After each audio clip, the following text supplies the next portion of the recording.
तुर्की के तारीखी ड्रामों की दुनिया में इस वक्त एक ऐसा तूफान बरपा है जिसने ना सिर्फ नाजरीन को बल्कि खुद प्रोडक्शन हाउसेज और हुकूमत को भी आमने सामने ला खड़ा किया है। आज की इस खसूसी वीडियो में हम दो बड़े मौज़ूआत पर बात करेंगे। एक तरफ सुल्तान ओरहान की किस्से नंबर 22 का वो सनसनीखेज मोड़ जिसने सबके रोंगटे खड़े कर दिए हैं, और दूसरी तरफ उलझाओ खेज पाबंदी जिसने सुल्तान मोहम्मद फातेह सीरीज के सीट पर खुलबली मचा दी है। बात शुरू करते हैं सुल्तान ओरहान गाजी से। वीडियो में आगे बढ़ने से पहले आपसे गुजारिश है कि वीडियो को लाइक करें, प्यारा सा कमेंट करें, और अगर आप हमारे चैनल पे नए हैं तो चैनल को सब्सक्राइब करें और बेल आइकन के बटन को प्रेस करें ताकि हमारी नई आने वाली वीडियो आप तक पहले पहुंच सके। तो चलिए वीडियो शुरू करते हैं। ताज़ा ट्रेलर ने ये बात साबित कर दी है कि अब कहानी सिर्फ तलवारों की नहीं बल्कि आसाब की जंग बन चुकी है। सुल्तान ओरहान ने अपनी फुतूहात का रुख अब कराची के अहम तरीन इलाके चालीकोई की तरफ मोड़ दिया है।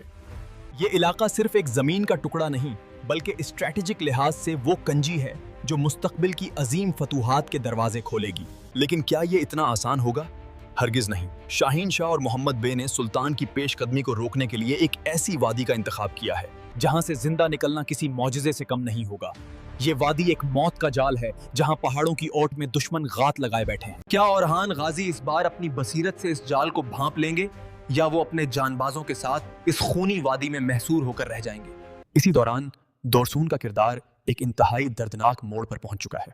दोरसून, जिसने अपनी जान खतरे में डालकर शाहीन शाह के नापाक मंसूबों की खबर सुल्तान तक पहुंचाई, अब खुद मौत के जबड़े में है। उसकी गद्दारी का पर्दा चाक हो चुका है और देमीर खान जैसे सफाक इंसान की कैद में उस पर वो सतम ढाए जा रहे हैं जिनका तसव्वुर भी मुहाल है।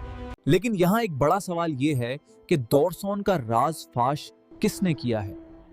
क्या ये ईद की चाल थी? ईद, जो अब एक ऐसी पहेली बन चुका है जिसे बूझना मुश्किल तर होता चला जा रहा है। वही ईद जिसने बोरान सरदार जैसे अजीम सिपाही और उस्मान गाजी के हमेशा हमसफर बल्कि साया बनकर रहने वाले अजीम सरदार का खून बहाया है। यही किरदार अब एक अजीब कशमकश में है। एक तरफ एफ्रानस उसके ताकुब में है और दूसरी तरफ उसका अपना माजी। नाजरीन के जहनों में ये सवाल गर्दिश कर रहा है कि क्या आयत के नसीब में तौबा लिखी जा चुकी है या फिर उसका इंजाम अफ्रानोस की तलवार के जरिए होगा। जहां तक हमारी बात है तो हम आपको ये बात बताते चलें कि ऐद का किरदार अब आगे काफी ज्यादा फलने फूलने वाला है, और ये कहा जा रहा है कि चूंकि अब सुल्तान ओरहान यानी कोरोलविश ओरहान के इस ड्रामे के पहले सीजन की आखिरी किस्त 27वीं किस्त होगी, तो ये किरदार अब 27वें किस्त तक हमारे साथ रहेगा, और उम्मीद यही है कि 27वें किस्त में ये अपने इंजाम को पहुंचेगा।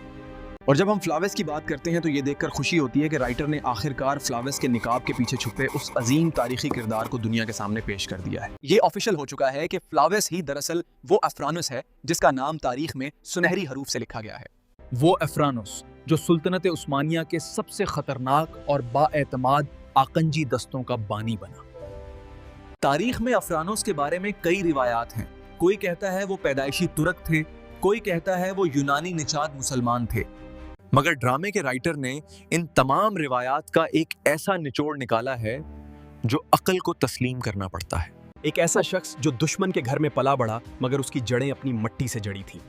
अफ्रानुस का उरूज अब इस सीरीज को एक नई बुलंदी पर ले जाएगा, लेकिन उसके सामने वो दुश्मन खड़ा है जो बार बार मरकर जिंदा हो जाता है।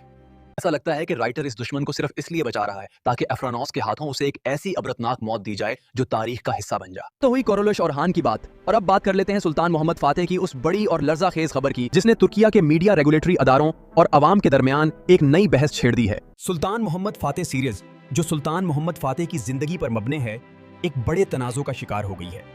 जराए के मुताबिक सीरीज की टीम एक ऐसा मंजर फिल्माने की तैयारी कर रही थी जिसे इंसानी तारीख का हौलनाक तरीन वाकया कहा जाता है। ये वो मंजर था जहां जालिम विलाद ड्रैकुलर ने 40,000 से जायद उस्मानी फौजियों और मासूम शहरियों को शदीद मजालिम का सामना करना पड़ा, और उन्हें ऐसी खौफनाक मिसाल के तौर पर पेश किया गया जिसने तारीख को हिला कर रख दिया। तुर्की हुकूमत ने इस मंजर की अक्सबंदी पर सख्त पाबंदी आयद कर दी है। हुकूमत का मौक़िफ़ है कि ये मनाजिर इतने हसास और पुरतशद्दुद हैं कि इन्हें स्क्रीन पर दिखाना नाजरीन, खास तौर पर नौजवान नस्ल के लिए इंतहाई नुकसानदेह साबित हो सकता है। जब सुल्तान मोहम्मद फातेह अपनी फौज के साथ इस इलाके में पहुंचे तो उन्होंने मीलों तक फैला हुआ एक ऐसा मंजर देखा जिसने सबको हैरत और खौफ में मुब्तला कर दिया। तो वो अजीम फातेह जिसने कुस्तंतनिया की दीवारें गिरा दी थी, वो भी एक लम्हे के लिए शशदर रह गया था। उनकी आंखों में आंसू थे और दिल इस जुल्म पर तड़प रहा था। آج ترکیہ میں یہ بحث چل رہی ہے کہ کیا ایسی تلخ حقیقتوں کو چھپا دینا چاہیے یا انہیں دنیا کے سامنے لانا چاہیے، تاکہ پتہ چلے کہ حق اور باطل کی اس جنگ میں ہمارے اسلاف نے کیا کیا اور کیسی کیسی قربانیاں پیش کی ہیں۔ ایک طرف میڈیا انڈسٹری کا کہنا ہے کہ اس حقیقت کو چھپانا تاریخ کے ساتھ ناانصافی ہوگی، جبکہ دوسری طرف حکومت اور سماجی ماہرین کا خیال ہے کہ اسکرین پر دکھائے جانے والے اس قدر بھیانک مناظر معاشرے میں تشدد کے رجحان کو فروغ دیتے ہیں۔ اور اب ویڈیو کے اختتام پر ہم اس موڑ پر کھڑے ہیں جہاں ایک طرف سلطان اورحان کا مستقبل ہے اور دوسری طرف تاریخ کو اسکرین پر دکھانے کی حدود۔ کیا عید توبہ کر کے اپنے گناہوں کا کفارہ ادا کر پائے گا؟ کیا افرانوس اپنی نئی شناخت کے ساتھ اورحان غازی کا دایاں ہاتھ بن پائے گا؟ اور کیا آپ کے خیال میں فاتح سیریز میں ولاد کے مظالم کو دکھانا درست تھا یا حکومت کا پابندی لگانے کا فیصلہ زیادہ بہتر ہے؟ یہ سب وہ سوالات ہیں جن کا جواب وقت تو دے گا ہی، لیکن ایک بات طے ہے کہ ترکیہ کے ڈرامے اب صرف تفریح نہیں رہے، بلکہ یہ تاریخ، سیاست اور انسانی نفسیات کا ایک ایسا مجموعہ بن چکے ہیں جس پر بحث برسوں تک جاری رہے گی۔ اپنی قیمتی رائے سے ہمیں کامنٹ سیکشن میں ضرور آگاہ کیجیے گا، کیونکہ آپ کی رائے ہی ہمارے اس تجزیے کو مکمل کرتی ہے۔ اور آخر میں اب دیجیے اپنے میزبان کو اجازت۔